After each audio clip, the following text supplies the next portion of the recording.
ইমাম নজমুদ্দিন খোবরা রহমতুল্লাহ আলাই বহুত বড় আল্লাহর মকবুল বান্দা, উজুয়ানার একটু নরমই মানুষ, বদনার তন্ত কষ্টর এত দেখুন পানির মিটার ব্যবস্থা ন আছেন, পানির অভাব আছেন, তো সার যে পানি দিয়ে উজু বানায়, প্রত্যেক উজু বানায়, উজু বানায় যে কাবলামুখী হয়েছে এরে উজুর ফানিন কালমা সাদত করে খান করে সোহান আল্লাহ দুনিয়ার যখন চিয়া থনান মানা তিয়া থনান মানা হয়তো তোমার হার ঘরে যদি তোমার তোর বুলে খাইয়ে দাও বমি করো চেয়ার ছাড়ে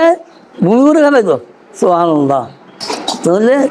দিন দিনের চেয়ার থনান মানা না বরং সে ডবল দেখা বলবে জমজম সুরের পানি সোহান আল্লাহ। এক ফোঁটা পানি এক কাপ পানি যদি বাট খারাপ চলে আকাশ ফাতলা পানি দুনিয়া উত্তার কিংবা দুয়ার দরিয়া একদিন ফালা তুললে জমজম শরীর এক কাপ পানি বরাবর চলে সোহান আল্লাহ সোহান আল্লাহ। তো নমাজ উজুল্লাহ ব্যবহার করলো মসুদ গেলে বললায় নমাজ পড়লে যাতে পানি ব্যবহার খাওয়া কিন্তু দাম বাড়ি খাই জমজমের পানি বরাবরই বদনা থাকছে বাচ্চাতে পানি গিন ফেরা নদীরা ফজুল মিক্কি দিয়ে জমজমের পানি মতো কলমা সাদ পরিখান করিবে সোহান আল্লাহ।